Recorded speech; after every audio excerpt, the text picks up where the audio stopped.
ሰላም ጤና ይስጥልን እንደምን ሰነበታችሁ ሀና ነኝ ከሀናች ዌልነስ በድጋሚ ስለተገናኘን ደስ ብሎኛል። በዛሬው ዕለት የምንነጋገርበት ርዕስ ስለ ቀይ ስርና ለስኳር ህመም ይፈቀዳል አይፈቀድም በሚል ነጥቦች ላይ ነው የምንነጋገረው። እንደዚሁ ቀይ ስርን ስለሚሰጣቸው ጥቅሞች፣ በውስጡ ስላሉት ንጥረ ነገሮች እንደዚሁም ደግሞ ለጤና ተስማሚ በሆነ መልኩ እንዴት ማዘጋጀት እንደምንችል በቀጣዮቹ 10 እና 15 ደቂቃዎች ትምህርት ይዤላችሁ ቀርቤያለሁ። እስከ መጨረሻው ድረስ እንድትቆዩ ጋብዛለሁኝ። ለቻናሉ ቤተሰብ የሆናችሁ በድጋሚ እንኳን ደህና መጣችሁ። ለቻናሉ አዲስ የሆናችሁ ቻናሉን ሰብስክራይብ በማድረግ በተከታታይ የሚወጡ ትምህርቶችን እንዳያመልጣችሁ ይሁኑ። እንደዚሁም ደግሞ የትምህርት ይጠቅማችኋል፣ ያግዛችኋል ለምትሏቸው ሁሉ ይህንን ትምህርት በማካፈል የቻናሉን ዓላማ ይደግፉ እላለሁኝ። የስኳር በሽታና ቀይ ስር እንግዲህ ቀይ ስር ለስኳር፣ ለልብ፣ ለጉበት ብሎም ለአይምሮ ጤንነት በጣም ወሳኝ የሆነ የምግብ አይነት ነው። ነገር ግን ዛሬ የምንነጋገረው የስኳር ህመምን በተመለከተ ስለሆነ እንዴት አድርገን ጤንነታችንን ባልጎዳ መልኩ መመገብ እንደምንችል እንደዚሁም በውስጡ ስላላቸው ንጥረ ነገሮች ቀጥለን እናያለን ማለት ነው። ቀይ ስር በውስጡ በጣም በርካታ ንጥረ ነገሮች ከያዙት አትክልቶች አንዱ ነው። ለምሳሌ ለመዘርዘር ያህል በ100 ግራም ወይም ደግሞ አንድ ደርበብ ባለ ኩባያ ያልበሰለ ቀይ ስር ውስጥ እነዚህ ንጥረ ነገሮች እናገኛለን። የመጀመሪያው ያለው 43 ግራም ካሎሪ ብቻ ነው። ጥሩ ነው። ካርቦሃይድሬቱን 9.6 ግራም ነው። እንደዚሁ ደግሞ 2.8 ግራም ዳይተሪ ፋይበር አለው ወይም ደግሞ አሰር አለው። በውስጡ ወደ 6.8 ግራም ስኳር አለው። የተፈጥሮ ስኳር ቢሆንም ስኳር ነው። እንደዚሁ ደግሞ የተወሰነ ምንለው ያህል ፕሮቲን አለው ወይም ገንቢ ምግብ አለው። 1.6 ግራም ፕሮቲን አለው። ዋናው ግን እዚህ ጋር ልንገነዘበው የሚያስፈልገው ቀይ ስር ከ64 እስከ 75 ነው ግላይሲሚክ ኢንዴክሱ። ምን ማለት ነው እንግዲህ ከሞዴሬት የምንለው እስከ ሃይ የምንለው ድረስ ነው ያለውና ያው ለስኳር ህመም ደግሞ የሚስማሙ ምግቦችን ስንመርጥ ዋናው የምንመርጥበት አንዱ መሳሪያችን ግላይሲሚክ ኢንዴክስ ነው። ቫይታሚንስም አሉት በውስጡ እንደ ቫይታሚን ሲ፣ ፎሌት እንዲሁም ደግሞ ቫይታሚን 6 አለው። ሚነራሎችን በጣም በርካታ የሆኑ ሚነራሎች አሉት በውስጡ። ፖታሲየም አለው፣ ማግኔዝ አለው፣ እንደዚሁ ማግኔዚየም አለው። ፖታሲየም እና ማግኔዚየም የደም ግፊትን ለማስተካከል በጣም ወሳኝ የሆኑ ሚነራሎች ናቸው። እንደዚሁም ደግሞ አንታይ ኦክሲዳንቶች አሉት በውስጡ። ቤታሊንን የምንለውን ቤታሊንን ለቀይ ስር ቀይነቱን የሚሰጠው ንጥረ ነገር ነው። እንደዚሁ ደግሞ አንታይ ኦክሲዳንት ቤታሊንን በውስጡ መኖሩ ከስኳር ህመም ጋር ተያይዘው የሚከሰቱ ተጓዳኝ ህመሞችንም እንዲቀንሱ ያደርገናል። አንታይ ኦክሲዳንት ያላቸው ምግቦችን ስንመገብ ማለት ነው። ታዲያ በውስጡ ይህን ያህል በርካታ ንጥረ ነገር ያለውን ምግብ የሚሰጣቸው የተወሰኑ የጤና ጥቅሞች ምንድን ናቸው? የመጀመሪያው የሚሰጠው የጤና ጥቅም የልብ ጤንነት ነው። ቀይ ስር በቀይነቱ ሳይሆን የልብ ጤንነትን የሚሰጠው ቀይ ስር በውስጡ በያዘው ናይትሬት የሚባሉ ንጥረ ነገሮች አሉ። እነዛ ናይትሬት ወደ ናይትሪክ ኦክሳይድነት ይቀየራሉ። ናይትሪክ ኦክሳይድ ደግሞ ስራው ምንድን ነው? የደም ቧንቧዎቻችን ዘና እንዲሉ እንደዚሁም በቃ ደም እንደ ልቡ እንዲተላለፍ ያደርጋል እና ደም እንደ ልብ ከተላለፈ ኦክሲጅን ያለው ደም ውስጥ ስለሆነ ያ ኦክሲጅን በሰውነታችን ውስጥ ገብቶ የሚያስፈልገንን ጤንነት ይይዛል። ደም ደግሞ በውስጡ በርካታ ንጥረ ነገሮች አሉ። የሰውነታችን ሁሉ ደም ያስፈልገዋል። ስለዚህ የደም ቧንቧዎቻችን ዘና አሉ ማለት ደም እንደ ልብ ይተላለፋል። የልብ ጤንነት ስንል እንደዚሁ የደም ግፊትንም ይጨምራል። ምክንያቱም ደም ግፊት ማለት ደም እንደ ልቡ ማለፍ ሲያቅተው የሚፈጥረው ፕሬሸር የሚፈጥረው ደግሞ ኤክሰርሽን በዛ በደም ቧንቧዎች ግድግዳዎች ላይ የሚፈጥረው ኃይል ነው የደም ግፊት ብለን የምንለው እና ያም እንዳይሆን ይረዳል ማለት ነው። በቀጣይነት ደግሞ አንታይኦክሲዳንት አሉት ብለናል። በብዛት አንታይኦክሲዳንቶች አሉት። እነዚህ አንታይኦክሲዳንቶች ደግሞ ያው ከስኳር ህመም ጋር ተያይዞ የሚመጡ ተጓዳኝ ህመሞችን እንድንከላከል ይረዱናል። በቀጣይነት ደግሞ አንታይ ኢንፍላማቶሪም ነው። ኢንፍላሜሽን የምንለው ወይም ደግሞ የሰውነት መቆጣት ለብዙ ህመሞች ምክንያት የሆነውን ኢንፍላሜሽንን እንድንከላከል የሚያስችል ንጥረ ነገር በውስጡ አለ። እሱም ቤታሊኒን የምንለው ነው። ቤታሊኒን ቅድም እንዳልነው ቀይነትን ለቀይ ስር የሚሰጠው ንጥረ ነገር ነው። ያ ደግሞ ያው አንታይ ኢንፍላማቶሪ የሆነ ኃይል አለው ማለት ነው።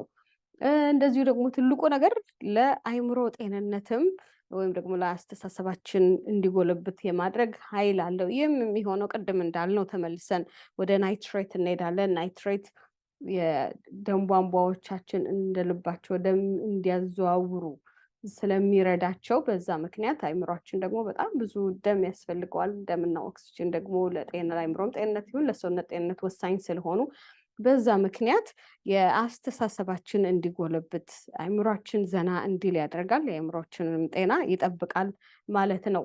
በቀጣይነት ደግሞ እንደዚሁ ለጉበት ጤንነትም በጣም ወሳኝ ነው። ጉበት ያው ስራው ብዙ ነገሮችን ማጣራት፣ የማያስፈልጉትን ማውጣት፣ የሚያስፈልጉትን ደግሞ ማስቀመጥ ስለሆነ በጣም ከፍተኛ የማጣራት ስራ ስላለበት እኛ ደግሞ አንዳንድ ጊዜ ልንደግፈው ይገባል። በውስጡ ሲያጣራ ሊቀሩ የሚችሉ አላስፈላጊ ነገሮች በጉበታችን ላይ ሊከሰቱ ስለሚችሉ ያንን ዲቶክስ እያደረግን ሬጉላርሊ ዲቶክስ እያደረግን በ3 ወርም በአመትም በምንችለው ዲቶክስ እያደረግን ለጉበታችን ጤንነት ልናግዘው ይገባል። እሱም በተፈጥሯዊ መልኩ ነው ዲቶክስ የምናደርገው። አንደኛው ያው የሎሚ ውሃን መጠጣት ራሱ ለጉበት ዲቶክስ ያደርጋል። ሌላው ደግሞ ከቀይ ስር ጋር ተያይዞ እንደዚሁ የቀይ ስር ጁስ ዲቶክስ ከምናደርግበት መንገድ አንዱ ነው። በኋላ ላይ እንዴት አድርገን እንደምንሰራ ስለ ምግብ አሰራሮች ስንናገር ዘርዘር አድርጌ እናገራለሁ ማለት ነው። ታዲያ ይሄ ሁሉ የጤና ጥቅም ያለው ነገር ግን ቅድም እንዳየነው የግላይሲሚክ ኢንዴክሱ ከፍተኛ ነው። ታዲያ እንዴት አድርገን ነው ለስኳር ህመም ተስማሚ በሆነ መንገድ መመገብ የምንችለው? መመገብ እንችላለን። እንደኔ እንግዲህ እንደ ራሴ ፐርሰናል ኤክስፒሪየንስ ከሆነ በመጠኑ መመገብ እንችላለን። ግማሽ የሆነ ቀይ ስር ሳናበዛ ከዛ በላይ መመገብ እንችላለን። ነገር ግን ደግሞ የምንመገብበት አይነት ከምን ምግቦች ጋር እንደምንመገበው ይወስነዋል እና በምን መጠን ልመገብ ለሚለው ጥያቄ ቅድም እንዳልኩት ቢቻል ከግማሽ ቀይ ስር ባናልፍ ጥሩ ነው። ታዲያ ከግማሽ ቀይ ስርም ተመግበን እንዴት ባለ መልኩ ነው የስኳር መጠናችንን ከፍ እንዳያደርግ ማድረግ የምንችለው ማለት ነው? እንግዲህ ቀጥለን የምናያቸው የተለያዩ አይነት የቀይ ስር አሰራሮች ከስኳር ህመማችን ጋር ተስማሚ ሆነው ለሰውነታችን የሚያስፈልጉትንም ጤና ሰጥተው መመገብ የምንችልባቸው መንገዶች ናቸው ማለት ነው። ያው የመጀመሪያው እዚህ ላይ ለማስቀመጥ የፈለኩት በሀገራችን በብዛት የተለመደው ቀይ ስር እንደዚህ ቀቀል አድርገን ከትፈን በተለይ በአጽዋማት አካባቢ ከእንጀራ ጋር ነው የምንበላው እና ቅድም እንዳልኩት እንግዲህ ቀይ ስር የራሱ ካርቦሃይድሬት አለው። ግላይሲሚክ ኢንዴክሱም ከፍ ያለ ነው። በዚህ ምክንያት ባዶውን ወይም ደግሞ ከካርቦሃይድሬት ጋር የምንመገበው የምግብ አይነት አይደለም። በተቻለን መጠን ቀይ ስርን ስንመገብ በጣም ካርቦሃይድሬት ከሌላቸው ወይም ደግሞ ካርቦሃይድሬት መጠናቸው በጣም ዝቅ ካለ ምግቦች ጋር መመገብ አለብንና ለማስታወስ ብዬ ነው ይሄን በመጀመሪያነት ያቀረብኩት። በተቻለን መጠን ቀይ ስርን ከእንጀራ ጋር ባንበላ እመክራለሁ ማለት ነው። ቅድም ደግሞ እንዳልኩት ያው ለጉበት ጤንነት ቀይ ስር ጁስ መጠጣት ጥሩ ነው። ጣዕሙ መጥፎ አይደለም፣ እኔ ራሴ ስለምሞክረው ማለት ነው። ነገር ግን ያው የእንትኑን ደግሞ ግላይሲሚክ ኢንዴክሱ ከፍ ያለ ስለሆነ የስኳር መጠናችንን በፍጥነት ከፍ እንዳያደርግብን ከቆስጣ ጋር ወይም ከጎመን ጋር አብረን ፈጭተን ብንጠጣው የሚያስፈልገንን ጤንነት እናገኛለን። እንደዚሁም የስኳር መጠናችንን ከፍ አያደርግብንም ማለት ነው። በቀጣይነት ደግሞ እንደዚሁ ቀይ ስርን እንዳልኩት ከእንጀራ ጋር ከመመገባችን አርቀን ቀይ ስርን ከሰላጣ ጋር መመገብ እንችላለን። ለስኳር ህመም በጣም ተስማሚ የሆነው መንገዱ ይሄ ነው። በሳምንት 1 ጊዜ ወይም 2 ጊዜ ከሰላጣ ጋር ቅጠሎች ብዙ ካርቦሃይድሬት የላቸውም፣ ካሎሪያቸውም ዝቅ ያለ ነው። እንደዚሁ ደግሞ የምንበላቸው ካርቦሃይድሬቶች በፍጥነት ወደ ስኳርነት ወደ ግሉኮስነት እንዳይቀየሩ ይረዱናል።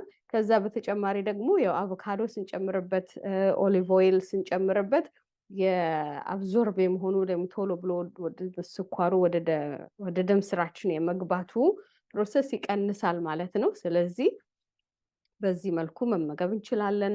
አቮካዶ አድርገን በኦሊቭ ኦይል አድርገን ሎሚ ጨምቀን ቃሪያ ሰላጣ አድርገን አንድ ላይ አድርገን ራሱን የቻለ ምግብ ነው። ራሱን የቻለ ምሳ ነው። እንጀራ፣ ዳቦ፣ ፓስታ፣ ሩዝ ሳያስፈልገው ራሱን የቻለ አንድ የምግብ አይነት ይሆንልናል ማለት ነው። ሆድም በደንብ አድርጎ ያጠግባል።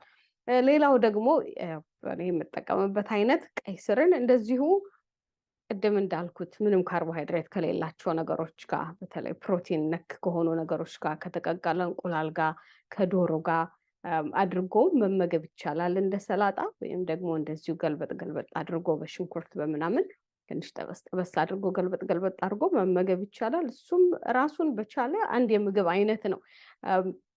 ምናልባት እንግዲህ የምሰጣችሁ አሳይመንት ሁሉ ከበድ ያለ ሊሆን ይችላል። በተለይ ያለ እንጀራ መኖር ለማንችል ሰዎች፣ ያለ ዳቦ መኖር ለማንችል ሰዎች ከጤና የበለጠ ምንም ነገር ስለሌለ፣ በተለይ ደግሞ አንዳንድ ምግቦች በርካታ የሆነ የጤና ጥቅም ስላላቸው በልተን ከምንጎዳ ይልቅ ጤናማ በሆነ መልኩ ብንመገባቸው ለጤናችን የሚያስፈልገውን ንጥረ ነገር ማግኘት እንችላለን እና ለዚህ ነው በእነዚህ መንገዶች ብትመገቡት ብዬ እኔ አስተያየቴን የምሰጠው።